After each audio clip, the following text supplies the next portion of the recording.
আল্লাহ পাকের ওই বিকট আওয়াজে হাসরের ময়দানটা থরথর করে কেঁপে উঠবে। ওই সময় সূর্যটা মাথার উপরে আসবে। আল্লাহ বলবেন, সূর্য তোর যত মুখ আছে নিচে কর, তাপমাত্রা জমিনের মধ্যে ছেড়ে দে। সূর্যের এমন গরম তাপ শুরু হয়ে যাবে, সূর্যের গরমে জমিন, মাটির জমিন তামা হয়ে যাবে। মানুষগুলো সব উলঙ্গ দাঁড়াবে। ওদিকে জাহান্নামের আওয়াজ, জাহান্নাম চিৎকার দিয়া বলবে, ও দয়ার মালিক, গুনাহগার গুলো কই? আমার পেটে দাও, আমার পেটে ক্ষুধা, গুনাহগার গুলো, বেনামাজি গুলো দিয়া দাও। নবীর সুন্নাত জবাই করনেওয়ালা গুলো আমার পেটের মধ্যে দাও। এমত অবস্থায় নবী আপনিই বলেছেন, এত কঠিন হালাত যখন শুরু হয়ে যাবে, সমস্ত মানুষগুলো কান্না করতে থাকবে। এমনকি নবীদের কোনো গুনাহ নাই, সেই নবীরা পর্যন্ত নাফসি নাফসি নাফসি বলে কাঁদবেন। মুসা নবী কাঁদবেন, আল্লাহ আমাকে বাঁচাও। উম্মতের কথা কোনো নবীর আর মনে থাকবে না। ঈসা নবী কাঁদবেন, আল্লাহ আমারে বাঁচাও। ইব্রাহিম নবী কাঁদবেন আর বলবেন, আল্লাহ আমারে বাঁচাও, আমি এই জাহান্নামের চিৎকার সহ্য করতে পারি না। এরে নবী, আপনার কথাই শুনলাম। ওই সময় যদি আমি আবু বকর আসামির কাঠ করায় দাঁড়াইয়া আল্লাহ যদি বলে, আবু বকর আমি তোমার জানমাল নিয়ে জান্নাত দিয়েছি, বলো ওই জান্নাতের জন্য কি আমল নিয়ে আসছো বলো। আমি যদি বলি, আল্লাহ ওই জান্নাতের মোহাব্বতে আপনার জন্য তেলাওয়াত, জিকির, কোরআন তেলাওয়াত, নামাজ নিয়ে আসছি, আল্লাহ না করুন যদি আল্লাহ বলিয়াই ফালায়, ও আবু বকর তোমার আমলগুলো তুমি ফিরাইয়া নাও, জানমাল নিয়ে তুমি জাহান্নামে যাও, আমার জান্নাত ফিরাইয়া দাও। যদি বলি, আল্লাহ জান্নাতটা কেন ফিরাইয়া, জানমাল ফিরাইয়া দিতে চান, আল্লাহ যদি বলে, আবু বকর তুমি যেই নামাজ পড়েছো, যেই তেলাওয়াত করেছো, আমি আল্লাহর কাছে তোমার তেলাওয়াত পছন্দ হয় নাই। যেইভাবে সেজদা দিলে আমি খুশি হইতাম, তুমি ওইভাবে সেজদা দিতে পারো নাই। যেইভাবে জিকির করলে আমি মাওলা খুশি হয়ে যাইতাম, ওইভাবে জিকির করতে পারো নাই। তোমার কোনো আমল আমার পছন্দ হয় নাই। যাও, তোমার জান মাল নিয়ে জাহান্নামে যাও। ও নবী বলেন, ওই সময় তো আর কেউ আমার সুপারিশ করবে না, আমার আপন বলতে কেউ থাকবে না। জাহান্নামের হ্যান্ডকাপ আমার হাতে যখন লাগাইয়া জাহান্নামের দিকে টেনে টেনে নিয়ে যাবে, তখন আমার কি উপায় হবে? এই মোরাকাবার হালাতে হিসাবে চোখের পানি ধরে রাখতে পারি না। ও নবীর উম্মতের দল, সাহাবায়ে কেরাম জান্নাতের টিকিট পাওয়ার পর যদি এত ইলম, এত আমল, এত তাকওয়া, এরপরেও যদি জীবনটা ভর কান্না করেন জান্নাতের টিকিট পাইয়া, ভাইজান আপনি একটু আমল নামার দিয়ে তাকাইয়া দেখেন। আজকে আমি হাফিজুর রহমান বক্তা হইয়া ফেনীর স্টেজে বয়ান করি, আসলে আমার গুনার খবর যদি এলাকার মানুষ জানতো, কেউ আমার চেয়ারে বসাইতো না। আপনি আপনার গুনার দিয়ে তাকাইয়া দেখেন, কি পরিমাণ জীবনে অপরাধ করেছেন, মা জানে না, বাবায় জানে না, ভাই বোনেরা জানে না। আমার গুনার খবর আমার মা বাবা জানলে কেউ সম্মান করতো না, আমার স্ত্রী আমাকে স্বামী বলে পরিচয় দিত না, আমার সন্তান আমার অন্যায়ের খবর জানতে পারলে আমাকে বাবা বলে ডাকতো না। আল্লাহ বলে, রে গোলাম, আমি জানার পর একবারের জন্য রাগ করে পানিও বন্ধ করি নাই, বাতাস বন্ধ করি নাই, খানাও বন্ধ করি নাই, বরং আমি আল্লাহ তোরে এত আদর করিয়া বানাইছি, এমন একটা রাত্র নাই যে তোরে আমি ক্ষমার ঘোষণা নিয়ে প্রথম আসমানে আসি না। আমি আল্লাহ প্রত্যেকটা রাতের শেষ অংশে আমি প্রথম আসমানে এসে আমার গুনাহগারদের ডাকি, আলা মিন মুস্তাগফিরিন ফাগফির আলা। ও গুনাহগারের দল, আর কত ঘুমাবে? ওরে অন্যায় করছো, তোর বাড়ির দরওয়াজায় পুলিশ, তোরে গ্রেফতার করার জন্য বাড়ির চারপাশে পুলিশ ঘেরাও দিয়া ধরে রাখছে। তুই বের হলে তোরে এখন হ্যান্ডকাপ লাগায় জেলখানায় নিবে। এই খবর পাইলে তো ঘুমাইতে পারো না। ওরে তোরা গুনাহগার যারা গুনাহ করেছো, তোর পেছনে তো আজরাইল হাজির। জাহান্নামের ফেরেশতারা তোর পেছনে রেডি, মরিয়া গেলে হ্যান্ডকাপ লাগাই দিবে। ওই জাহান্নামী ফেরেশতার হাতে ধরার আগে তুইটা আল্লাহ কইয়া ডাকবে, আমি আল্লাহ তোর গুনাহ ক্ষমার জন্য প্রথম আসমানে হাজির। আমি আল্লাহ বড় আদর করে তোরে বানাইছি, নিজের গুনার কথা স্মরণ করে একটু চোখের পানি ছেড়ে কান্না করো। আমি আল্লাহ ফজর জোহর আসর মাগরিব এশায় আসি না, আমি আল্লাহ তোর গুনাহ ক্ষমার জন্য ভোর রাত্রে প্রথম আসমানে আসিয়া তোরে ডাকতে থাকি। ওরে গুনাহ যদি মাফ করাইতেই চাও তো ঘুমাইতে পারবা না রে বাবা। আল্লাহ বড় বড় বড় বড় গুনাহগার কেউ তো মাফ করে দিয়েছেন। এক আল্লাহর বান্দা এমন কোন গুনাহ নাই যে গুনাহ করে নাই। গুনাহ করতে করতে করতে করতে জীবনটা নষ্ট করে ফেললো। মরণের আগে বুড়া হইয়া হঠাৎ করে অন্তরে ভয় আসলো, এই গুনাহ নিয়ে কবরে গেলে আমার কবরে উপায় নাই, মরিয়া গেলে আমার সন্তানের মানুষেরা ধিক্কার জানাইবে, খারাপ বলবে। আমি এখন একটু ভালো হওয়ার কোন রাস্তা আছে কিনা? আল্লাহর বান্দা একজন আলেম ইমাম সাহেবের কাছে চলে গেল। ইমাম সাহেব, হুজুর একটু পরামর্শ দেন, এই গুনাহ থেকে ভালো কেমনে হব? বলে, আমার আল্লাহ ভোর রাত্রে প্রথম আসমানে আসেন, ওই সময় লাইনটা বড় ক্লিয়ার থাকে, ওই সময় ঘরের মানুষও ঘুমায়, আসমান ঠান্ডা, জমিন ঠান্ডা, গাছের পশু পাখিরাও ঘুমায়, জঙ্গলের প্রাণীরাও ঘুমায়, নদীর মাছগুলো ঘুমায় থাকে। ওই সময় যারা মাওলাকে চাও, আমার মাওলা তখন হাজির হয়ে যায়। তুমি ভোর রাত্রে একটু ওযু বানাইয়া যায় নামাজ বিছায় আমার মাওলারে সিজদা দিয়া তওবা করে কাঁদবা, আমার মাওলা তোমার গুনাহ মাফ করিয়া দিবে। ইমাম সাহেবের পরামর্শ নিয়ে ওই গুনাহগার ভোর রাতে ঘুমায় না, ওযু বানাইয়া ঘরের অন্ধকার একটা জায়গায় বসে মাওলাকে ডাক দিছে, দয়ার মালিক, এতদিন দুনিয়ার বাহাদুরিয়ার রং তামাশায় পড়িয়া তোমারে ভুলিয়া আমি তোমার নাফরমানি করতে করতে এখন শেষ সময় আসছি। আজকে থেকে আমি ভালো হইতে চাই, আর গুনাহ করব না রে আল্লাহ। আমার গুনার কারণে আমার হাত না পাক, আমার চোখ না পাক, আমার জিহ্বা না পাক, আমার অন্তর না পাক। ও আল্লাহ, তুমি আমাকে মাফ করে দাও। আল্লাহর বান্দা কান্না শুরু করলো। কান্নার আওয়াজ বাড়তে বাড়তে এই পাশে ঘরের মানুষ সজাগ। হঠাৎ করে একটা গায়েবী আওয়াজ আসলো, ও বুড়া আর কাঁদিস না, তোর কাঁদলে কোনো লাভ হবে না, তোর নামটা জাহান্নামীদের খাতায় লেখা হয়ে গেছে। ওই বান্দা এখন আবার কান্না আরো বাড়ায় দিল। বিবি সাহেব ডাক দিয়ে কও, স্বামী আর কেন কাঁদো? তোমার নামটা তো জাহান্নামীদের খাতায় লেখা, তুমি কি আওয়াজটা শোনো নাই? আল্লাহর বান্দা বলে, বিবি, এই দরজা ছাড়া আর কোন দরওয়াজা আছে নাকি যেখানে কান্না করলে আমি ক্ষমা পাবো? কয়, না না, আর কোন দরওয়াজা নাই। আল্লাহর বান্দা বলে, তো আমার আল্লাহ আমারে মাফ না করলে আমি আর কান্না বন্ধ করব না, এই দরজা ছাড়বো না, আমারে জাহান্নামেও যদি যাওয়া লাগে আমি এই দরজা ছাড়বো না, আমার মাওলার দরজা আমি কান্না করে করে মরিয়া যাব।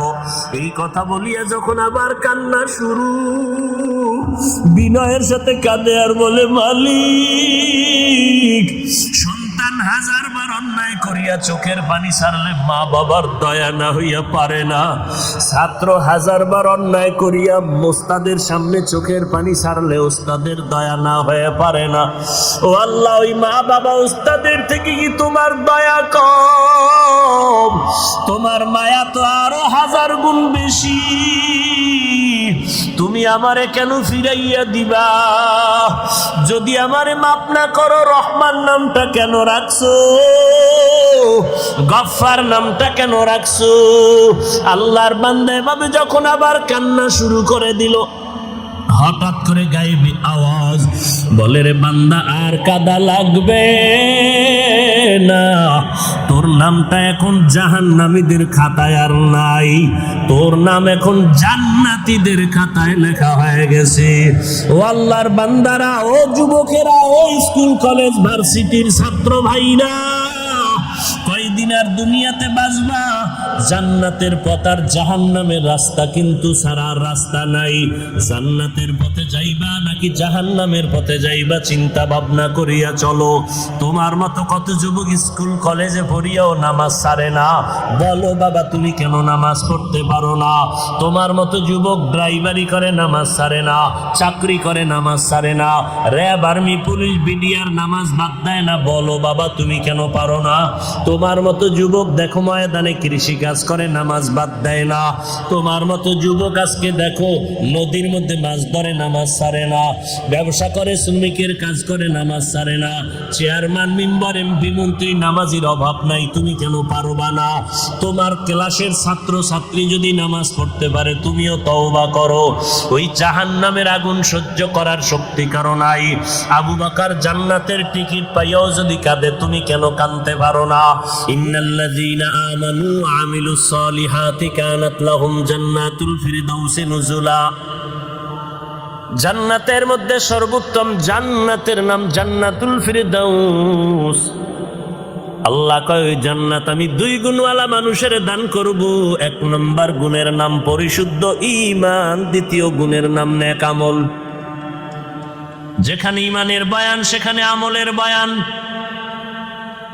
সাহাবায়ে কেরামদের থেকে বড় মাওলানা, বড় মুফতি, বড় মুহাদ্দিস, বড় শাইখুল হাদিস, বড় মুত্তাকি জমিনে কেউ নাই, আসবেও না। আমল। আল্লাহ 4টা জিনিসের শপথ করে বলেন, সব মানুষ আমি সুন্দর করে বানাইলাম। অত্তিন ওয়াজ্জাইতুন ওয়া তুরি সিনিন ওয়া হাদাল বালাদিল আমিন। লাকাদ খালাকনাল ইনসানা ফি আহসানি তাকওয়িম সুম্মা রাদাদনাহু আসফালা সাফিলিন। আমি মানুষের এত সুন্দর অবয়ব দিয়া বানাইছি, এই মানুষ যদি সৌন্দর্য ধরে রাখতে না পারে চূড়ান্ত জাহান্নামের সীমানায় চলে যাবে। ইল্লা, তবে তারা যাবে না যাদের মধ্যে 2টা গুণ থাকবে। ইল্লাল্লাযীনা আমানু ওয়া আমিলুস সালিহাত ফালাহুম আজরুন গায়রু মামনুন। 1 নাম্বার গুণের নাম পরিশুদ্ধ ঈমান, দ্বিতীয় গুণের নাম হলো নেক আমল। ও পাগলের দলেরা, আমল লাগবে না কোন সূরায় কয়? আল্লাহ কয় আমি তোরে পাঠাইছি দুনিয়াতে আমলের পরীক্ষার জন্য। তাবারাকাল্লাযী বিয়াদিহিল মুলক ওয়া হুয়া আলা কুল্লি শাইইন কাদির আল্লাযী খালাকাল মাউতা ওয়াল হায়াতা লিয়াবলুয়াকুম আইয়ুকুম আহসানু আমালা ওয়া হুয়াল আজিজুল গফুর। আইয়ুকুম আহসানু আমালা, আমি আল্লাহ যাচাই করে দেখবো কারা উত্তম আমল করো। অতএব এই জমিনে যারা বলে আমলের প্রয়োজন নাই তাদের চিহ্নিত করে নাও। এরা মুসলমান সত্য, এরা মুমিন সত্য, এরা আলেম মাওলানাও সত্য, তবে নবীর হাদিস মতে এরা ইসলামের ব্যানারওয়ালা মাওলানা নামের ভণ্ড। قال النبي صلى الله عليه وآله وسلم ألا إن شر الشر شرار العلماء وإن خير الخير خيار العلماء। পয়গম্বর বলেন, দুনিয়াতে যদি খারাপ কোনো মানুষ দেখতে চাও খুঁজে খুঁজে বের করে দেখবা চূড়ান্ত খারাপ হবে একদল উলামা। এদের মতো খারাপ আর কেউ হবে না। আবার যদি চূড়ান্ত ভালো কেউকে পেতে চাও, একমাত্র ভালো পাইতে যদি চাও দেখবা তারাও হবে একদল উলামা। উলামাদের মতো দামি কেউ নাই। বিরিয়ানি যেমন অনেক দামি, পোলাও বড় দামি, আবার এটা নষ্ট হলে, পান্তা ভাত নষ্ট হলে খাওয়া যায়, বিরিয়ানি খাওয়ার আর কোনো কায়দা থাকে না। আলেম এত দামি, মানুষ এত দামি, এরাদের চরিত্র যদি খারাপ হয় এদেরকে কোনো কাজে লাগবে না। একটা গাঞ্জাখোরের দিয়ে কাজ নেওয়া যাবে, একটা মদখোরের দিয়ে কাজ নেওয়ার আশা করা যাবে, কিন্তু একটা ভণ্ড মাওলানা দিয়ে কোনো কাজ নেওয়ার আশা করা যাবে না। ইলমে রায়ে জাজু করদান বেহিসাব খলকে রাদাদান জওয়াবে বাজ সওয়াব হক না দারদ দোস্তে খলকা জারেরা নিস্তে ই খসলত একে দিনদারেরা। আলেম খারাপ, ও গাঞ্জাখোরের থেকেও খারাপ, ও মদখোরের থেকেও খারাপ, ও জুয়া খেলনেওয়ালার থেকেও খারাপ। আলেম খারাপ মানে জিনাকারের থেকেও খারাপ। কারণ লক্ষ লক্ষ জিনাকার, মদখোর, জুয়া খেলনেওয়ালাদের দ্বারা এই জমিনে ইসলামের যেই পরিমাণ ক্ষতি না হবে, একজন ভণ্ড ইসলামের লেবাসওয়ালা মাওলানার দ্বারা ইসলামের ক্ষতি আরো অনেক অনেক অনেক বেশি হয়ে যাবে। বড় কঠিন। আমার নবী তো এমনি বলে নাই, ফিআলুল হাকিম লা ইয়াখলু আনিল হিকমা, হাকিমের কোনো কাজ হিকমত থেকে খালি না। এর যুবক, আলেম ছাড়া কিন্তু আবার জান্নাতের পথের ঠিকানাও পাওয়া যাবে না। কারণ আহলুল কুরআন হুম আহলুল্লাহ, কুরআনওয়ালারা আমার আল্লাহ পাকের আহল, এরা আমার আল্লাহর পেয়ারা বন্ধু। আলেম ছাড়া চলা যাবে না, নৌকা পানি ছাড়া চলবে না। তবে সাবধান, নৌকার ভেতরে যেন পানি না ঢুকে, তো পানি কিন্তু নৌকা ধ্বংস করে দিবে। যেই পানি নৌকার জন্য জীবন, নৌকার ভিতরে যদি পানি ঢুকে যায়, পানি হবে নৌকার জন্য মরণ। যেই আলেম উম্মতের জান্নাতের পথিক, যদি আলেমের মধ্যে ভেজাল থাকে, ভণ্ড আলেম, সেই হবে তোমার জাহান্নামের পথে বাধা।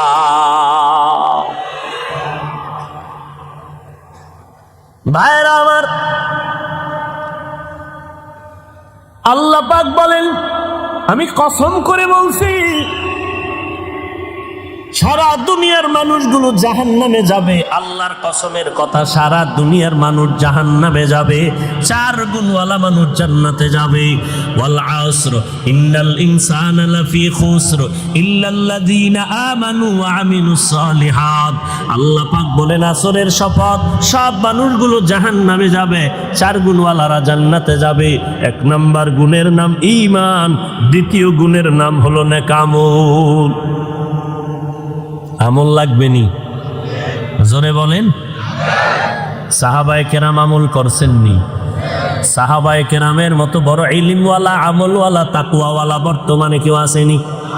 কিয়ামতের আগে আসবেনি? না না না।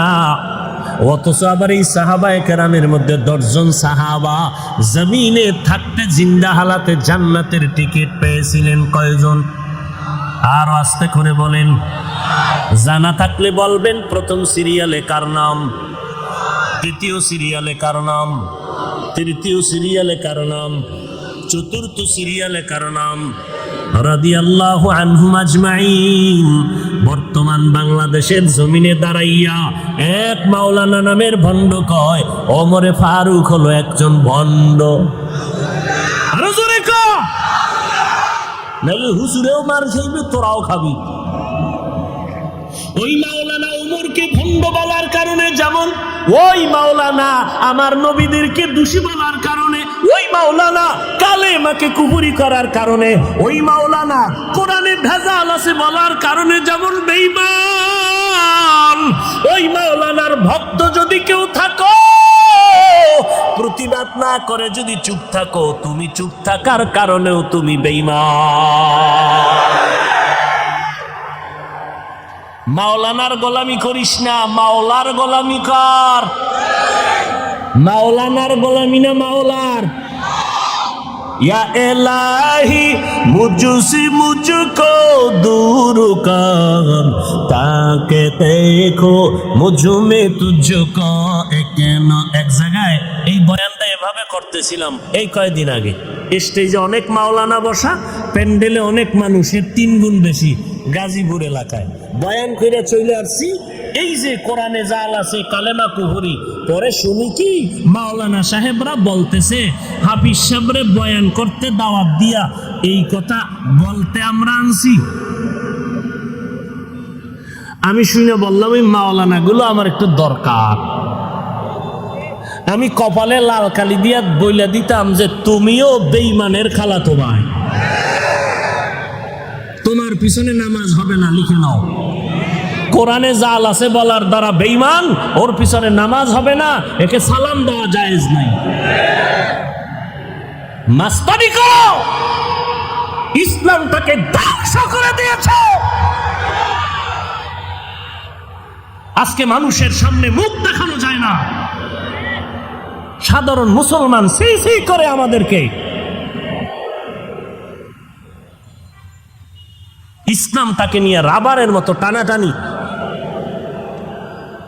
নিজের আমলের ঘাটতির খবর নাই। যাদের বয়ানে সোহবতে মানুষ দিনের পথে আসে তাদের বিরুদ্ধে ষড়যন্ত্র। আর আল্লাহ তোমার মতো মুনাফিকের হাতে ইসলামের ক্ষমতা দিবে, এত সোজা। আল্লাহ তোমার মুনাফিকির কারণে বেঈমানের হাতে ক্ষমতা দিবে, দিয়া পেটের বাড়ি দিয়ে আল্লাহ কইব মুসলমানের ভিডা। আল্লাহর সাথে যারা মুলাকাত করতে চায় তাদের জন্য একমাত্র বয়ান হলো, আল্লাহর নির্দেশনা হলো নেক আমল করো, তবে সাবধান, ওয়ালা ইউশরিক বিইবাদাতি রাব্বিহি আহাদা। ওই রবের সাথে কেউ শিরিক করবা না। আমার রবের মতো কোনো রব নাই, আমার আল্লাহর ক্ষমতার মতো কারো ক্ষমতা নাই। আমার আল্লাহ তাআলার একক গুণের মালিক যেমন আমার আল্লাহ, ওই গুণের মালিকানা আর কারো মধ্যে নাই। আল্লাহ যেমন রিজিকের মালিক, এই রিজিকের মালিকানা আর কেউ নাই। কেউ যদি মনে মনে ভাবে আল্লাহর মতো আরো একজন আল্লাহ আছে, মনে করার নাম শিরিক। আল্লাহর ক্ষমতার মতো আরো একজনের ক্ষমতা আছে, মনে করার নাম শিরিক। যারা শিরিক করবে তাদের নাম মুশরিক। মুশরিকদের পরিণাম ফল হলো জাহান্নাম। সাহাবায়ে কেরাম জান্নাতের টিকিট পাইয়াও জীবনটা বিলাইয়া আমল করেছেন। আজকে এই মাওলানা কয় ওমরে ফারুক বন্ড কেন? বলে ওমর 20 রাকাত তারাবি চালু করেছে, ওমরেরটা মানি না। 20 রাকাত তারাবির কারণে ওমর বেদাতি হয়ে গেছে। ভাইরা আমার, অথচ কে সে ওমর? পয়গম্বরের সাহাবী ওমর, কত বড় দামি। সব আম্বিয়া কেরাম আমার আল্লাহ পাকের আশিক। মুসা নবী আল্লাহর আশিক, ঈসা নবী আল্লাহর আশিক, ইব্রাহিম নবী আল্লাহর আশিক।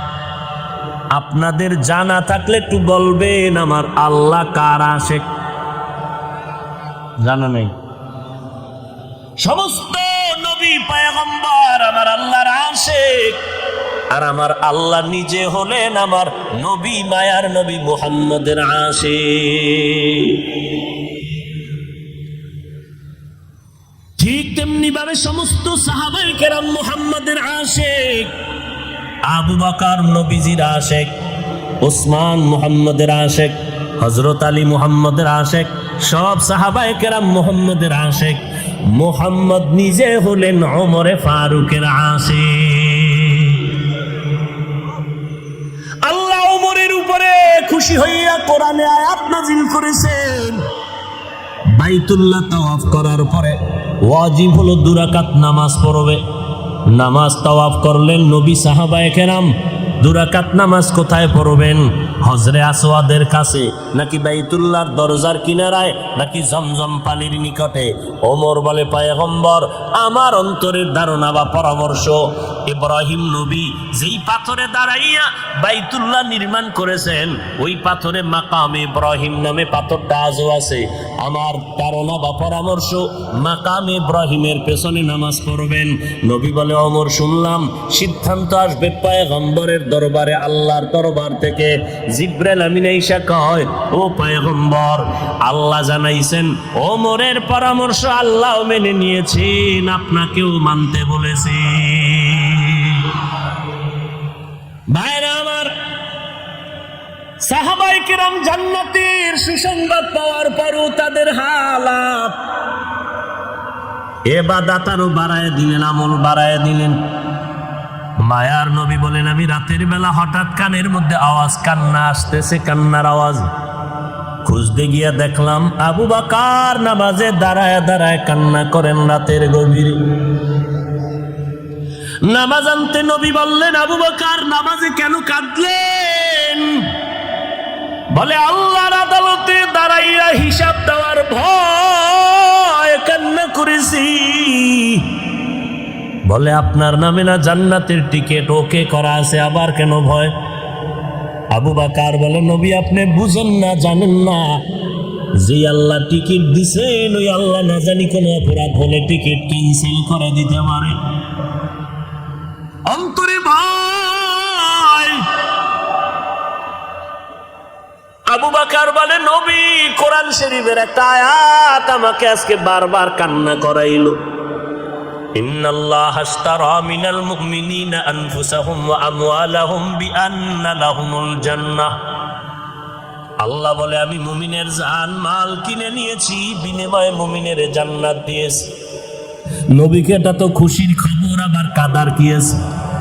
আল্লাহ মুমিনের জান মাল কিনে নিয়েছেন, বিনিময়ে মুমিনের জান্নাত দিয়েছে। আবু বকর বলে, নবী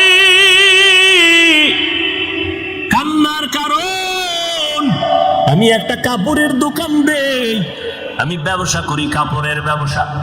আজকে সকালবেলা একজন আম্মা জানার সিনেমার দোকানে বহুদিন আগে একটা কাপড় নিয়েছিলেন, আজকে ফেরত দিয়া চলে গেলেন, টাকা নিয়ে গেলেন। আমি জিজ্ঞেস করেছিলাম, আম্মা জান আমার দোকান থেকে কাপড় নিয়ে গেলেন, আবার ফিরাইয়া দিলেন কেন? মহিলা এক কথায় বলে দিল, আবু বকর তোমার দোকানের কাপড় আমার পছন্দ হয় নাই, ওই সময় ফেরত দিতে চেয়েছিলাম, ব্যস্ততার কারণে পারি নাই, আজকে দিয়া গেলাম। আবু বকর বলে, নবী হাসরের ময়দানের বয়ান তো আপনি করেছেন আর কাঁদছেন, আমিও কান্না করেছি। হাসরের ময়দান নাকি অনেক ভয়ঙ্কর হবে। বলে, হ্যাঁ আপনিই তো বয়ান করে বলেছেন এই জমিনের মধ্যে হাসরের মাঠ কায়েম হয়ে যাবে, আল্লাহ পাক কাহ্হারিয়াত নামের আওয়াজ দিবেন, লিমানিল মুলকুল ইয়াউম লিল্লাহিল ওয়াহিদিল কাহ্হার। আল্লাহ পাকের এই বিকট আওয়াজে হাসরের ময়দানটা থরথর করে কেঁপে উঠবে। ওই সময় সূর্যটা মাথার উপরে আসবে, আল্লাহ বলবেন, সূর্য তোর যত মুখ আছে নিচে কর, তাপমাত্রা জমিনের মধ্যে ছেড়ে দে। সূর্যের এমন গরম তাপ শুরু হয়ে যাবে, সূর্যের গরমে জমিন, মাটির জমিন তামা হয়ে যাবে, মানুষগুলো সব উলঙ্গ দাঁড়াবে।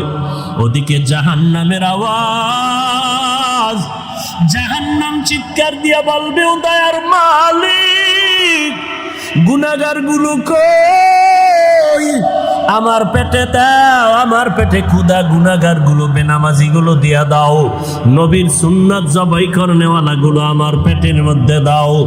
এমতো অবস্থায় নবী আপনিই বলেছেন, এত কঠিন হালাত যখন শুরু হয়ে যাবে, সমস্ত মানুষগুলো কান্না করতে থাকবে, এমনকি নবীদের কোনো গুনাহ নাই, সেই নবীরা পর্যন্ত নাফসি নাফসি নাফসি বলে কাঁদবেন। মুসা নবী কাঁদবেন, আল্লাহ আমাকে বাঁচাও, উম্মতের কথা কোনো নবীর আর মনে থাকবে না। ঈসা নবী কাঁদবেন, আল্লাহ আমারে বাঁচাও। ইব্রাহিম নবী কাঁদবেন আর বলবেন, আল্লাহ আমারে বাঁচাও, আমি এই জাহান্নামের চিৎকার সহ্য করতে পারি না। এরে নবী আপনার কথাই শুনলাম, ওই সময় যদি আমি আবু বকরকে আসামির কাঠ করায় দাঁড়াইয়া আল্লাহ যদি বলে, আবু বকর আমি তোমার জানমাল নিয়ে জান্নাত দিয়েছি, বলো ওই জান্নাতের জন্য কি আমল নিয়ে আসছো বলো। আমি যদি বলি, আল্লাহ ওই জান্নাতের মোহাব্বতে আপনার জন্য তেলাওয়াত, জিকির, কোরআন তেলাওয়াত, নামাজ নিয়ে আসছি, আল্লাহ না করুন যদি আল্লাহ বলিয়াই ফালায়, ও আবু বকর তোমার আমলগুলো তুমি ফিরাইয়া নাও, জানমাল নিয়ে তুমি জাহান্নামে যাও, আমার জান্নাত ফিরাইয়া দাও। যদি বলি, আল্লাহ জান্নাতটা কেন ফিরাইয়া, জানমাল ফিরাইয়া দিতে চান, আল্লাহ যদি বলে, আবু বকর তুমি যেই নামাজ পড়েছো, যেই তেলাওয়াত করেছো, আমি আল্লাহর কাছে তোমার তেলাওয়াত পছন্দ হয় নাই, যেইভাবে সেজদা দিলে আমি খুশি হইতাম তুমি ওইভাবে সেজদা দিতে পারো নাই, যেইভাবে জিকির করলে আমি মাওলা খুশি হয়ে যাইতাম ওইভাবে জিকির করতে পারো নাই, তোমার কোনো আমল আমার পছন্দ হয় নাই, যাও তোমার জান মাল নিয়ে জাহান্নামে যাও। ও নবী বলেন ওই সময় তো আর কেউ আমার সুপারিশ করবে না, আমার আপন বলতে কেউ থাকবে না। জাহান্নামের হ্যান্ডকাপ আমার হাতে যখন লাগাইয়া জাহান্নামের দিকে টেনে টেনে নিয়ে যাবে তখন আমার কি উপায় হবে? এই মোরাকাবার হালাতে হিসাবে চোখের পানি ধরে রাখতে পারি না। ও নবীর উম্মতের দল, সাহাবায়ে কেরাম জান্নাতের টিকিট পাওয়ার পর যদি এত এলেম, এত আমল, এত তাকওয়া, এরপরও যদি জীবনটা ভর কান্না করেন জান্নাতের টিকিট পাইয়া, ভাইজান আপনি একটু আমল নামার দিয়ে তাকাইয়া দেখেন। আজকে আমি হাফিজুর রহমান বক্তা হইয়া ফেনীর স্টেজে বয়ান করি, আসলে আমার গুনার খবর যদি এলাকার মানুষ জানতো কেউ আমার চেয়ারে বসাইতো না। আপনি আপনার গুনার দিয়ে তাকাইয়া দেখেন কি পরিমাণ জীবনে অপরাধ করেছেন, মা জানে না, বাবায় জানে না, ভাই বোনেরা জানে না। আমার গুনার খবর আমার মা বাবা জানলে কেউ সম্মান করতো না, আমার স্ত্রী আমাকে স্বামী বলে পরিচয় দিত না, আমার সন্তান আমার অন্যায়ের খবর জানতে পারলে আমাকে বাবা বলে ডাকতো না। আল্লাহ বলে রে গোলাম, আমি জানার পর একবারের জন্য রাগ করে পানিও বন্ধ করি নাই, বাতাস বন্ধ করি নাই, খানাও বন্ধ করি নাই, বরং আমি আল্লাহ তোরে এত আদর করিয়া বানাইছি, এমন একটা রাত্র নাই যে তোরে আমি ক্ষমার ঘোষণা নিয়ে প্রথম আসমানে আসি না।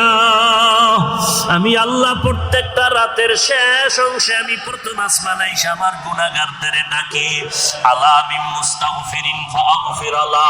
ও গুনাহগারের দল, আর কত ঘুমাবে?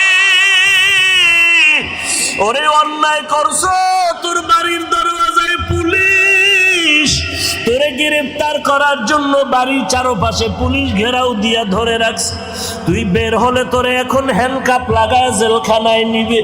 এই খবর পাইলে তো ঘুমাইতে পারো না।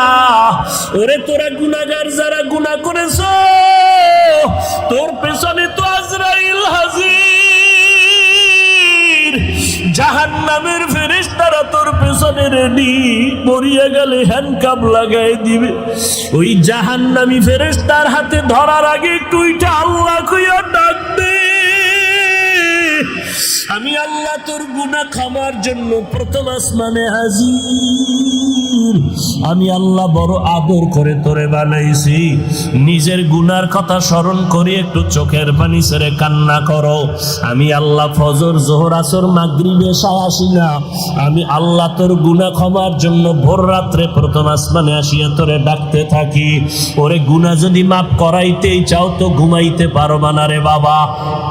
আল্লাহ বড় বড় বড় বড় গুনাহগার কেউ তো মাফ করে দিয়েছেন।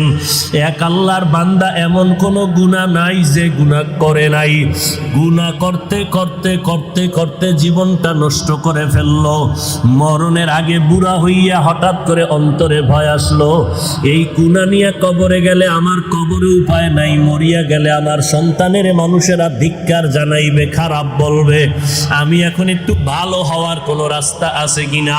আল্লাহর বান্দা একজন আলেম ইমাম সাহেবের কাছে চলে গেল, ইমাম সাহেব হুজুর একটু পরামর্শ দেন, এই গুনাহ থেকে ভালো কেমনে হব? বলে আমার আল্লাহ ভোর রাত্রে প্রথম আসমানে আসেন, ওই সময় লাইনটা বড় ক্লিয়ার থাকে, ওই সময় ঘরের মানুষও ঘুমায়, আসমান ঠান্ডা, জমিন ঠান্ডা, গাছের পশু পাখিরাও ঘুমায়, জঙ্গলের প্রাণীরাও ঘুমায়, নদীর মাছগুলো ঘুমায় থাকে। ওই সময় যারা মাওলাকে চাও আমার মাওলা তখন হাজির হয়ে যায়। তুমি ভোর রাত্রে একটু ওযু বানাইয়া যায় নামাজ বিছায় আমার মাওলারে সিজদা দিয়া তওবা করে কাঁদবা, আমার মাওলা তোমার গুনাহ মাফ করিয়া দিবে। ইমাম সাহেবের পরামর্শ নিয়ে ওই গুনাহগার ভোর রাতে ঘুমায় না, ওযু বানাইয়া ঘরের অন্ধকার একটা জায়গায় বসে মাওলাকে ডাক দিছে, ও দয়ার মালিক মালিক, এতদিন দুনিয়ার বাহাদুরিয়ার রং তামাশায় পড়িয়া তোমারে ভুলিয়া আমি তোমার নাফরমানি করতে করতে এখন শেষ সময় আসছি। আজকে থেকে আমি ভালো হইতে চাই, আর গুনাহ করব না রে আল্লাহ। আমার গুনার কারণে আমার হাত না পাক, আমার চোখ না পাক, আমার জিহ্বা না পাক, আমার অন্তর না পাক। ও আল্লাহ, তুমি আমাকে মাফ করে দাও। আল্লাহর বান্দা কান্না শুরু করলো। কান্নার আওয়াজ বাড়তে বাড়তে এই পাশে ঘরের মানুষ সজাগ। হঠাৎ করে একটা গায়েবী আওয়াজ আসলো, ও বুড়া আর কাঁদিস না, তোর কাঁদলে কোনো লাভ হবে না, তোর নামটা জাহান্নামীদের খাতায় লেখা হয়ে গেছে। ওই বান্দা এখন আবার কান্না আরো বাড়ায় দিল। বিবি সাহেব ডাক দিয়ে কয়, ও স্বামী আর কেন কাঁদো? তোমার নামটা তো জাহান্নামীদের খাতায় লেখা, তুমি কি আওয়াজটা শুনো নাই? আল্লাহর বান্দা বলে, বিবি এই দরজা ছাড়া আর কোন দরওয়াজা আছে নাকি যেখানে কান্না করলে আমি ক্ষমা পাবো? কয় না না, আর কোন দরওয়াজা নাই। আল্লাহর বান্দা বলে, তো আমার আল্লাহ আমারে মাফ না করলেও আমি আর কান্না বন্ধ করব না, এই দরজা ছাড়বো না। আমার জাহান্নামেও যদি যাওয়া লাগে আমি এই দরজা ছাড়বো না, আমার মাওলার দরজা আমি কান্না করে করে মরিয়া যাব। এই কথা বলিয়া যখন আবার কান্না শুরু, বিনয়ের সাথে কাঁদে আর বলে, মালিক সন্তান হাজারবার অন্যায় করিয়া চোখের পানি ছাড়লে মা বাবার দয়া না হইয়া পারে না, ছাত্র হাজারবার অন্যায় করিয়া ওস্তাদের সামনে চোখের পানি ছাড়লে ওস্তাদের দয়া না হয়ে পারে না। ও আল্লাহ, ওই মা বাবা ওস্তাদের থেকে কি তোমার দয়া কম? তোমার মায়া তো আরো 1000 গুণ বেশি। তুমি আমারে কেন ফিরাইয়া দিবা? যদি আমারে মাফ না করো, রহমান নামটা কেন রাখছো? গফফার নামটা কেন রাখছো? আল্লাহর বান্দা এভাবে যখন আবার কান্না শুরু করে দিল, হঠাৎ করে গায়েবী আওয়াজ বলে, রে বান্দা আর কাদা লাগবে না, তোর নামটা এখন জাহান্নামীদের খাতায় আর নাই, তোর নাম এখন জান্নাতীদের খাতায় লেখা হয়ে গেছে। ও আল্লাহর বান্দারা, ও যুবকেরা, ও স্কুল কলেজ ভার্সিটির ছাত্র ভাইরা, কয়দিন আর দুনিয়াতে বাঁচবা? জান্নাতের পথ আর জাহান্নামের রাস্তা কিন্তু ছাড়ার রাস্তা নাই। জান্নাতের পথে যাইবা নাকি জাহান্নামের পথে যাইবা, চিন্তা ভাবনা করিয়া চলো। তোমার মতো কত যুবক স্কুল কলেজে পড়িয়াও নামাজ ছাড়ে না। বলো বাবা, তুমি কেন নামাজ পড়তে পারো না? তোমার মতো যুবক ড্রাইভারি করে নামাজ ছাড়ে না, চাকরি করে নামাজ ছাড়ে না, র্যাব আর্মি পুলিশ বিডিআর নামাজ বাদ দেয় না। বলো বাবা, তুমি কেন পারো না? তোমার মতো যুবক দেখো ময়দানে কৃষি কাজ করে, নামাজ বাদ দেয় না। তোমার মতো যুবক আজকে দেখো নদীর মধ্যে মাছ ধরে, নামাজ ছাড়ে না। ব্যবসা করে, শ্রমিকের কাজ করে, নামাজ ছাড়ে না। চেয়ারম্যান, মেম্বার, এমপি, মন্ত্রী, নামাজির অভাব নাই। তুমি কেন পারবা না? তোমার ক্লাসের ছাত্র ছাত্রী যদি নামাজ পড়তে পারে, তুমিও তওবা করো।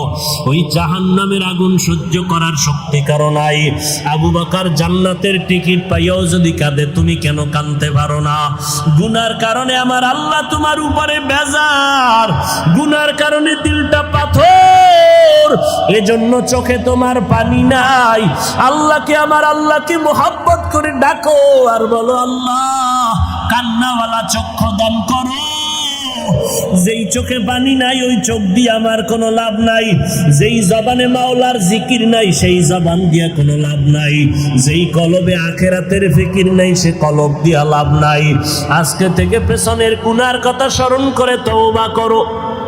আল্লাহকে অন্তর দিয়া বলতে থাকো, আল্লাহ মরিয়া গেলে যাব, আর নামাজ ছাড়ব না, মা বাবারে কষ্ট দিব না, ওলামায়ে কেরামের বিরোধিতা করব না, নবীর সুন্নাত অনুযায়ী নামাজ পড়ব, কোরআন তেলাওয়াত করব, গুনাহ থেকে নিজেকে বাঁচাবো। আল্লাহর মহব্বতে তওবা করার যদি নিয়ত হয়, খাঁটি অন্তরে আমার মাওলাকে অন্তর দিয়া ডাকো আর তওবা করো। আমার আল্লাহ দরজা খুলে দিয়া বলে, বান্দা জীবনের সব গুনাহ 1 সেকেন্ডে আমি ক্ষমা করে দিব। আমার আল্লাহ কুদরতের নজর দিয়া রাখছেন। আল্লাহর কাছে বিনয়ের সাথে বলো, রে বাবা, যত কিছুই হোক না কেন, আমি কোনো বিপদে আর আল্লাহকে ছাড়বো না, নবীর তরিকার বাইরে চলবো না, দাড়ি কাটবো না, বেপরদায় চলবো না, গালি দিব না, গীবত শেখায়াত করবো না, ওলামায়ে কেরামের বিরোধিতা করবো না, মা বাবার দোয়া নিয়ে 5 বেলার নামাজ পড়িয়া সামনে আগাবো। আল্লাহ আমাদের সবাইকে তৌফিক দান করেন, আমাদের তওবাওয়ালা জিন্দেগি দান করেন, তওবার উপরে মজবুত হইয়া চলার তৌফিক দান করেন, আমিন। আলহামদুলিল্লাহি রাব্বিল আলামিন, ওয়াসসালাতু ওয়াসসালামু আলা সাইয়্যিদিল আম্বিয়াই ওয়াল মুরসালিন ওয়া আলা আলিহি ওয়া আসহাবিহি আজমাইন। আল্লাহর নবী বলেন, ও উম্মতেরা, যে কোনো দোয়ার শুরুতে মোহাব্বত লাগায় যদি 3 বার ইয়া আরহামার রাহিমিন পড়ো, ওই দোয়া খালি ফেরত যাবে না। ইয়া আরহামার রাহিমিন, ইয়া আরহামার রাহিমিন, ইয়া আরহামার রাহিমিন, রব্বিরহামহুমা কামা রাব্বায়ানি সগীরা। আল্লাহুম্মা ইন্না নাউযু বিকা মিনাল বারাসি ওয়াল জুনুনি ওয়াল জুযামি ওয়া সাইয়্যিল আসকাম। আল্লাহুম্মা ইন্নাকা আফুউন কারীম তুহিব্বুল আফওয়া ফা'ফু আন্নি। আল্লাহুম্মা ইন্না নাসআলুকা রিযাকা ওয়াল জান্নাহ ওয়া নাউযু বিকা মিন সাখাতিকা ওয়ান নার। ও দয়ার মালিক, গুনার বোঝা মাথায় নিয়ে আপনার দরওয়াজায় হাজির। কুদরতের নবী বলেন, বেশি আমল লাগবে না, আমল করো অল্প, তবে ইখলাস নিয়ে করো, অল্প আমল নাজাত পেয়ে যাবে। তবে আমলটা হতে হবে খালিসান লিওয়াজহিল্লাহি তাআলা, একমাত্র আল্লাহর সন্তুষ্টির জন্য। রবের সাথে মোলাকাতের তামান্না হবে, তাহলেই মোলাকাতের তামান্না তখনই হবে যখন রব সম্পর্কে পরিচয় লাভ করা যাবে। কারণ যে যাকে চিনে না সে তাকে মানে না, আর যে যাকে চিনে সে তাকে মানার মতো মানে, জীবন দিতে প্রস্তুত। রবের সাথে মোলাকাত হবে পরের কথা, রবের সাথে পরিচয় নেই। এই রবের পরিচয়ের জন্যই আল্লাহ আমাদেরকে দুনিয়ায় পাঠাইছেন, আর রবের পরিচয় দেওয়ার জন্যই আহলুল্লাহদের এই মজলিস ওয়াজ মাহফিল। রবের সাথে পরিচয়ের নাম হলো মারিফাত। আল্লাহ এক আয়াতে বলেন, আমি মানুষ বানাইছি মারিফাত অর্জন করার জন্য। মারিফাত অর্জন করতে হবে কেমনে? আমি আপনাদের এলাকায় আসছি, রাস্তা চিনি না, পরিচিত ব্যক্তির মাধ্যমে আমার এই রাস্তার ঠিকানা নিতে হবে। আমি রবকে চিনি না, রবের পরিচয় নিতে হলে যাদের সাথে সম্পর্ক আছে তাদের থেকে পরিচয় নিতে হবে। এই বাড়ির সদস্য, এই বাড়ির মালিক, এই বাড়ির সদস্য, এই বাড়ির যারা প্রহরী, এরা কেমন? বলে ঘরওয়ালাদেরকে জিজ্ঞাসা করো, বলে দিবে এই লোকটার আদর্শ কেমন। আমার রব কেমন, তার পরিচয় দরকার। কার থেকে পরিচয় নিব? বলে রবের আহাল আছে, তাদের থেকে পরিচয় নাও। আহলুল্লাহ, আল্লাহর আহাল যারা, তাদের থেকে পরিচয় নাও। আল্লাহর আহাল কারা? আহলুল কোরআন, কোরআনওয়ালা যারা।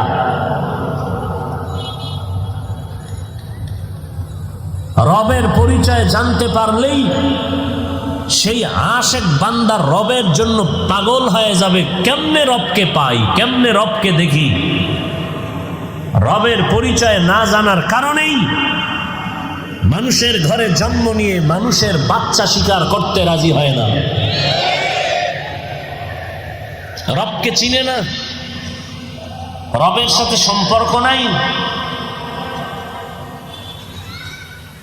রবের সাথে পরিচয় না থাকার কারণেই রবের বিরুদ্ধাচরণ।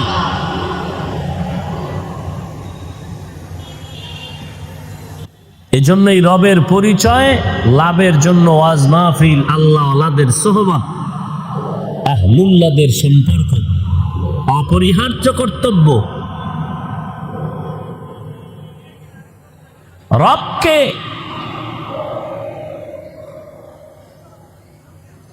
রবের পরিচয় দিয়া বলেন উভয় জগতের রক্ষণাবেক্ষণকারী, জগৎ সমূহের রব। রব হলেন তিনি সমস্ত সৃষ্টি জগতের প্রয়োজনের অগ্রিম আয়োজন করেন যিনি।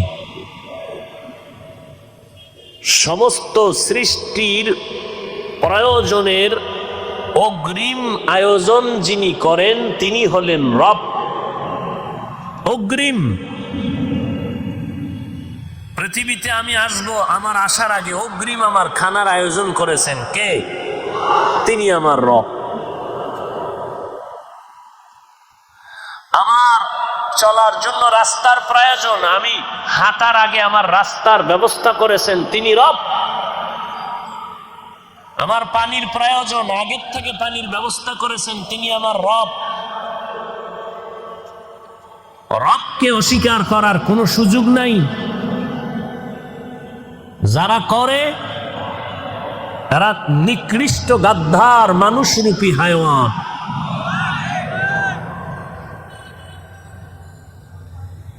একটা পয়েন্ট নাই যেখানে রবের পরিচয় নেই। আমার কণ্ঠের থেকে রবের কুদরতের আওয়াজ আসতেছে, রবের পরিচয়, কণ্ঠের আওয়াজ। মাথা ব্যথা করে, গাল ব্যথা করে, ঠোঁট ব্যথা করে, চোখ ব্যথা করে, জিহ্বা নামের মেশিন কখনো ব্যথা হয় নাই। কোটি কোটি কোটি কোটি সহস্র কোটি কথা জিহ্বা নামের মেশিন দিয়া সাপ্লাই হচ্ছে, বের হচ্ছে। এই কথা বডির কোথায় জমা আছে, কিভাবে সাজানো আছে, আজও পর্যন্ত কোনো গবেষকরা বের করতে পারলো না। সার্জারি ডাক্তারেরাও বের করতে পারলো না। মানুষের কথা কোথার থেকে বের হয়, কথাগুলো বের হয়ে কই যা। মাইক চলে, ফ্যানের বাতাস দিতে হয় না, আগুন ধরে যাবে লাগাতার চললে। জিহ্বা নামের মেশিন চলতেছে চলতেছে চলতেছে 60, 70, 80 বছর। এক সেকেন্ডের জন্য বন্ধ নাই। ঘুমের ভিতরেও মেশিন চলে, ঘুমের ভেতরেও চলে। এই কথাগুলো একটার পরে একটা, একটার পরে একটা, একের পর এক কথা সাজাই আমি ডায়েরিতে লিখে আনি নাই যে আজকে এখানে এই বয়ান করব, এই কথার পরে এই কথা বলবো। 1 ঘন্টা, 1.5 ঘন্টা, 2 ঘন্টা, জোহরের পর, আসরের পর, মাগরিবের পর, এশার পরে, সারা দিন, সারা রাত, সারাটা বছর একটা কথা যদি আঁকা বাঁকা হয়ে যায়, বাঙালি পাবলিক আর গালি দিতে বিসমিল্লাও বলে না,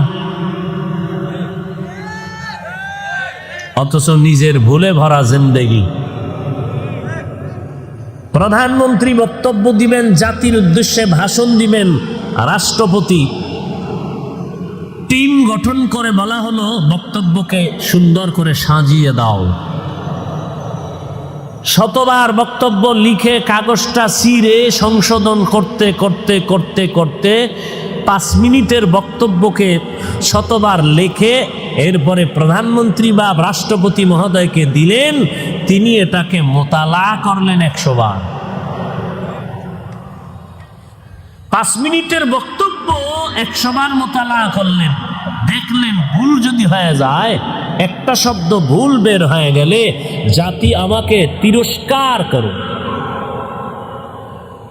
5 মিনিটের বক্তব্যের যদি এমন হালাত হয়, আর আমরা বক্তারা বক্তব্য করি ঘন্টাকে ঘন্টা, 12 মাস 365 দিন, না ঘুম, টাইম মতো ঘুম নাই, খানা নাই। তা মানুষের ঘুম না থাকলে মানুষের দিক বেদিক ঠিক থাকে না, ডান বাম ঠিক থাকে না, কথার ব্যালেন্স থাকে না। অথচ সারাটা বছর হাজার হাজার কোটি কোটি কোটি কোটি কথা জিহ্বা সাপ্লাই দিয়ে বের হচ্ছে ঘন্টাকে ঘন্টা। এর মধ্যে টোটাল বছরে 1000 ঘন্টার মধ্যে 2-1টা কথা যদি একটু আঁকাবাঁকা হয়ে যায় অনিচ্ছায়, কিছু মানুষরূপী কুকুরের চরিত্রর জানোয়ারেরা পাগল হয়ে যায় ষড়যন্ত্রের জন্য। এরা দাবি করে, এরা বলে আদর্শ মানুষ। হ্যাঁ, এরা আদর্শের মানুষ দাবি করতে পারে, তবে ফেনী এলাকায় আমি ঘোষণা দিচ্ছি এরা মুহাম্মদের আদর্শের মানুষ নয়। আলেমদের বিরুদ্ধে যেই মুসলমানেরা ষড়যন্ত্র করবে, এরা মানুষরূপী পশুত্বের চরিত্রের থেকেও খারাপ।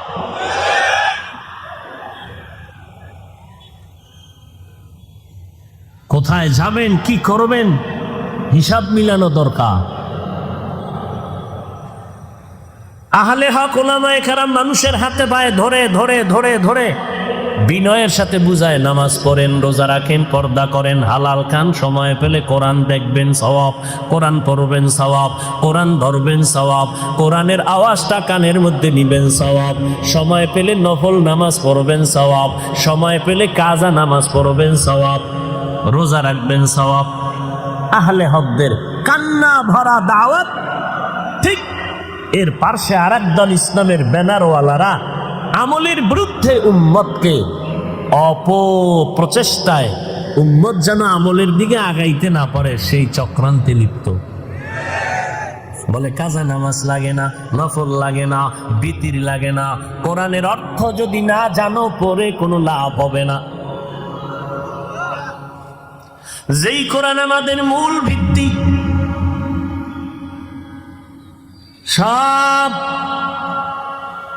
এখন আলেমরা আমলের বয়ান করে, বয়ান শুনে শুনে মানুষ আমলের দিকে আগায়। এবার একদল আলেম ইসলামের ব্যানারওয়ালারা পেছনে নামিয়া শুরু করলো, ওলামায়ে কেরাম, আলেম ওলামা মানা যাবে না, পীর মানা যাবে না, কোনো মাওলানা মানা যাবে না, পীর বাদ, ইমাম বাদ, মাযহাব বাদ, সব বাদ। এগুলো লাগে না, কোনো মাওলানা কামে লাগে না, সব মাওলানা বন্ধ করে দাও, কোনো পিসাব টিসাব কাজে লাগবে না, কোনো মুরব্বী নাই। কি মানবা? কয় হাদিস মানো, হাদিস। মাওলানা টাওলানা বাদ, মাযহাব বাদ, হাদিস মানো। আরেকটা আপডেট হইছে দুনিয়া, এখন আর এক দল বেরোয় বলে না হাদিসও বাদ। কি মানবা? বলে কোরআন, কোরআন মানো, শুধু কোরআন মানো, হাদিস মানার দরকার নাই। বর্তমানে এই দলটা খুব মানুষের ভেতরে ঢোকার প্রচেষ্টা আজ লিপ্ত। এরা বলে আমরা হাদিসও মানি না, শুধু কোরআন মানি। এই দলের নাম আহলে কোরআন। আর একটু আপডেট হইয়া আর এক মাওলানা একাই আমরা কোরআন পুরা মানার দরকার নেই। কোরআন মানো, তবে পুরা মানার দরকার নাই। ওয়াসসামা ইযাতিল বুরুজ, এই সূরাটা মানা যাবে না, এটা কোরআনে না, এটা কোরআনের জাল সূরা, জাল। এই মিয়া, মাইশেরে কি কইবেন? খারাপ মানুষ, সাধারণ মানুষকে কি কইবেন? মাওলানা শব্দের এই যদি অবস্থা হয়, মাওলানা নামের টাইটেল লাগাইয়া বলে কোরআনের ভেতরে জাল। মাওলানা নামের টাইটেল লাগাইয়া বলে লা ইলাহা ইল্লাল্লাহ মুহাম্মাদুর রাসূলুল্লাহ, কালেমা বন্ধ করে দাও, কালেমা কুফরি। নাউজুবিল্লাহ। না জুতার বাড়ি খাওয়ার অপেক্ষায় আছেন না? সোজা হবেন না ফিডার না খাইয়া। আর এক মাওলানা বলে নবীরা অপরাধ করেছেন। নবীরা শুধু অপরাধ করেন নাই, আল্লাহ অপরাধ করাইছেন। ও যুবকেরা, কোরআন শরীফে জাল আছে, কথাটা মানো। কালেমাটা কুফরি মানো। নবীরা অপরাধ করেছেন, এই কথাগুলো কোনো আওয়ামী লীগ ওয়ালারা বলে নাই, বিএমপি ওয়ালারা বলে নাই। কথাগুলো বলেছে মাওলানা নামের কলঙ্ক ভণ্ডরা।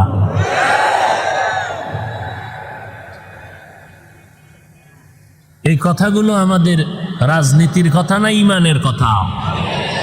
এরপরও কিছু কুলাঙ্গার বয়ান করে গেলে বলবে হাফিজ সাহেব ওয়াজ করলো না গীবত করলো। হাফিজ সাহেব কি ওয়াজ করলো না গীবত করলো? গীবত। এখন ওই বান্দারে জুতার সাথে মোলাকাত করায় যদি বলা যায় তো গীবতের ডেফিনেশন দে। নির্লজ্জ, বেহায়া, আবার আমগো কয় আমরা দালাল। আমি বলছি এদিকে স্টেজে দাঁড়া, 1000 মানুষ আমাদেরকে রিপোর্ট দিবে, আমিও দাঁড়াবো, তুইও দাঁড়াবি। মানুষ বলবে কার চেহারা দেখলে মনে হবে দালাল। আস,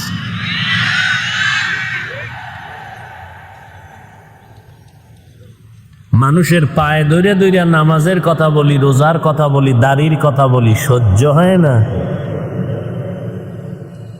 ভাল লাগে না? মানুষ কান্না করে দোয়া করবে, তোমার সহ্য হয় না? না, কালা চশমার হুজুর আবার কান্নার বিরুদ্ধে লাইভ দেয়, লাইভ। কিতনা বড় দাজ্জাল! আল্লাহ হেদায়েত দান করুন।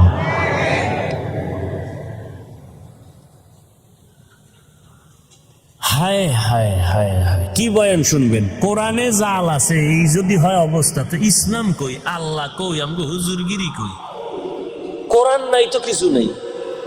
ওটারে জুতা দিয়া পিটাইয়া তওবা কোরআনের পরে না নতুন বয়ান।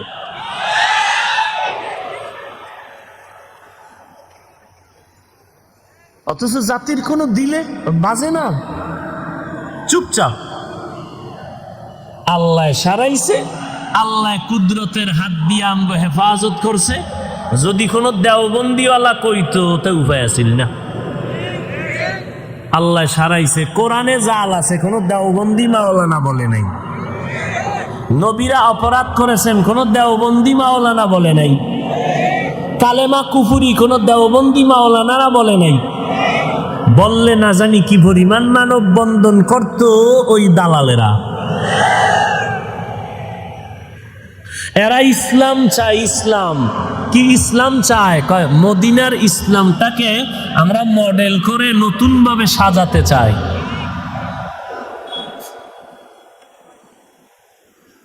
এই বাতিলের সাথে আর আহলে হকের ব্যবধান কিন্তু দেখতে মনে হয় সামান্য, না বিশাল। এরাও ইসলামের কথা বলে, আমরাও ইসলামের কথা বলি, ব্যবধান কি? এদের উদ্দেশ্য হইল ক্ষমতা, মাঝখানে ব্যবহার করে ইসলাম। আর আহলে হকের উদ্দেশ্য ইসলাম, মাঝখানে ক্ষমতা থাকলে থাকলো, না থাকলে নাই। ইসলামের ক্ষতি হতে দেয়া যাবে না। আর বাতিলের উদ্দেশ্য কি? ক্ষমতা। ইসলামটাকে সিঁড়ি বানাইছে, সিঁড়ি। ক্ষমতায় যেতেই হবে। ইসলাম থাকলে থাকলো, না থাকলে নাই। দাড়ি থাকলে থাকলো, না থাকলে নাই। টুপি থাকলে ভালো, না থাকলে নাই। পর্দা থাকলে ভালো, না থাকলে নাই।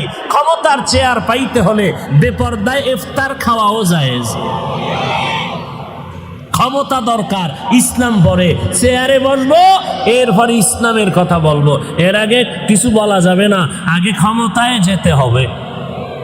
আর আহলে হকের আগে ইসলাম ঠিক রাখতে হবে। আমার ইসলাম ঠিক রাখার পরে যদি কোনো ব্যক্তি ওয়েলকাম জানাও, ধন্যবাদ, বুকে বুক লাগাবো। আর যদি বলো না, তোমাকে আসমান দিব, জমিন দিব, ক্ষমতা দিব, গুল্লি মারি তোর ক্ষমতা, আল্লাহ রসুলের আদর্শের ক্ষতি করে কোনো ক্ষমতার দরকার নাই।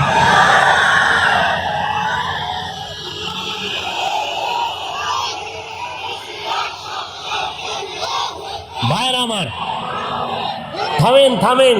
আমনে গো নারায় তাকবীর শুনলেও এক দলের ঘুম হারাম হয়ে যায়। আমরা ফকিন্নির দল, টাকা নাই, বাড়ি নাই, অস্ত্র নাই, কিচ্ছু নাই। এরপরও ধনী টাকাওয়ালারা ভয় পায়, অস্ত্রওয়ালারা ভয় পায়। বুঝি না কিছু, ব্যাপারটা কি? আমরা একেবারে গালিও দেই না, না হিন্দুদের বিরুদ্ধে বলি, না খ্রিস্টানের বিরুদ্ধে বলি। আমরা আমগো মুসলমানের সাইজ করি, ভাই নামাজ পড়ো, দাড়ি রাখো, টুপি লাগাও, পাগড়ি লাগাও, আল্লাহরে মানো, মা বাবার খেদমত করো।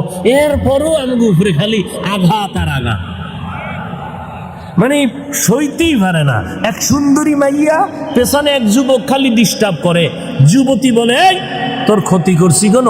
পায় না তো ডিস্টার্ব করো কেন? তুমি সুন্দরী কেন?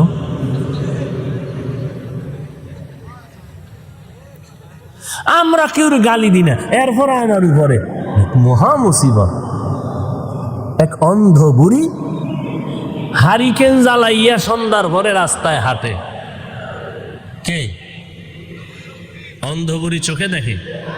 হারিকেন একটা জ্বালাইয়া রাস্তায় হাঁট, একজন এই বুড়ি তুমি না অন্ধ, হারিকেন জ্বালাই আটো কেন? আরে পাগল, হারিকেন জ্বালাইয়া হেঁটি আমি পথ দেখার জন্য না, কোনো মগায় যেন আমারে ধাক্কা না দেয়, এই জন্য হারিকেন জ্বালাইছি। আমরা তো স্লোগান দেই, আমরা তো নারায়ে তাকবীর বলি আল্লাহর বরত্বকে প্রমাণের জন্য, আমরা তো চিৎকার দেই আল্লাহর বরত্বকে মানুষের কানে পৌঁছানোর জন্য, যে আমরা নাস্তিক বেঈমানের সাথে, আমরা হিন্দু বৌদ্ধের বিরুদ্ধে কোনো যুদ্ধ করার জন্য এখানে আসি নাই। কিন্তু আমাদের আওয়াজ আমার আল্লাহ নিয়ে যেন কথা না বলো, আমার রাসূল নিয়ে যেন কথা না বলো, আমার ইসলাম নিয়ে যেন কোনো কথা না হয়, আমার আল্লাহর কোরআন নিয়ে যেন কথা না হয়, এই সতর্ক বার্তা দেই আমরা নারায়ে তাকবীরের চিৎকার দিয়ে। আমাদের ঈমান আমল হেফাজতের জন্য, কাউকে আক্রমণ করার জন্য না। আমরা সন্ত্রাসী না, আমাদের সন্ত্রাস কোনো কাজ না, বরং ইসলামে কোরআন শরীফের পৃষ্ঠায় পৃষ্ঠায় জিহাদের বয়ান হলো সন্ত্রাস নামের আগুনকে নিভাইয়া দেওয়ার পানি। তবে তবে সব দোষ আর একদিকে দেন কেন? আঙ্গুল একটা দিয়ে বললেন তুই খারাপ, 3 আঙ্গুল আমাকে নিচের থেকে ইশারা করে আমি খারাপ। সব বাহিরে দোষ দেন কেন? আমরাও তো কিছু ভুলে চালে উল্টা পাল্টা পথে চলতেছি। ইসলাম ইসলাম ইসলাম ইসলাম কইরা এরপর যদি মানুষ হত্যা করি, ইসলাম ইসলাম করে যদি উগ্রতার প্রচার করি, তাহলে তো সাধারণ মানুষ বিগড়ে যাবে, আমাদের উপরে খারাপ ধারণা আসবে। আমি আলেম হইয়া যদি উম্মতকে মেসেজ দিতে না পারি সান্ত্বনা, তাহলে মানুষ আলেম থেকে কি পাবে? আওয়ামী লীগ ওয়ালারা যদি এখানে ব্যানার টানায় বলে আসো, বিএনপির কেউ আইব? বিএনপি ওয়ালারা ব্যানার টানায় যদি বলে আসো, আওয়ামী লীগের কেউ আইব? বিএনপি ওয়ালার ব্যানারে আওয়ামী লীগ যায় না, আওয়ামী লীগের ব্যানারে বিএনপি যায় না। ফেনীর মিজান ময়দানে এটা কেমন ব্যানার, যেই ব্যানারে সব দলের লোক হাজির? এটা আমি বক্তা সহ দুনিয়ার সব বক্তাকে চিন্তা করে বয়ান শুরু করতে হবে। নাই চিন্তা নাই, সব দলের লোকগুলো এখানে আসছে, না খাওন আছে না ঘুম আছে, বসার জায়গা ভালো না, খাওন তো নাই, ওই ফাঁকে দিয়া টাকা কিছু নিয়ে আইছিল, এটা হুজুরেরা বুদ্ধিকেরা রাইখা দিছে দিনের খেদমতের চাপা দিয়া। এরপরে এতগুলো মানুষ নিয়ন্ত্রণের জন্য কোনো আইন শৃঙ্খলা বাহিনী নেই, চুপচাপ সবাই বসে আছে, কি যেন খুঁজতেছে, কি যেন পাওয়ার আশায় আজকে নিয়েই যাবে। কোনো ভিআইপি নন ভিআইপি নাই, কে আলেম, কে সাধারণ মানুষ, কে ধনী, কে গরিব, একাকার হয়ে বসে গেছে। বিছনাটা কি দুর্বল, এ যদি কোনো বিয়ার অনুষ্ঠানে দেয়, আরে জুতার বাড়িও, অথচ এখানে কারো অন্তরে কোনো কষ্টও নাই। এই সুযোগ পাই আমি বক্তা যদি চিৎকার দিয়া সব উল্টা পাল্টা করি, এটা রসুলের আদর্শ নয়। উম্মতকে একটা মেসেজ দিব, এরা আসছে কেন? আল্লাহর মহব্বতে, রসুলের মহব্বতে। এরা দুনিয়াতে কিভাবে শান্তি পাবে, আখেরাতে মুক্তি পাবে, এ বিষয়ে কিছু কথা শোনার জন্য। আর আমি যদি বলে দিলাম অমুক হুজুর কাফের, আমি একমাত্র মুমিন, ব্যাস প্যাচ একটা লাগাই দিলাম। এতদিন আপনার বাপ দাদায় যে কালেমা পড়ছে, এটা আর পড়া যাবে না, এটা কুফরি।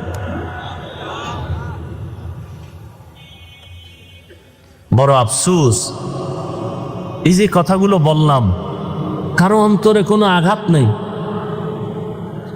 কারো অন্তরে আঘাত নেই। কোরআন শরীফের মধ্যে জাল আছে এই কথা বলার পরে উম্মত কিভাবে চুপ করে থাকে?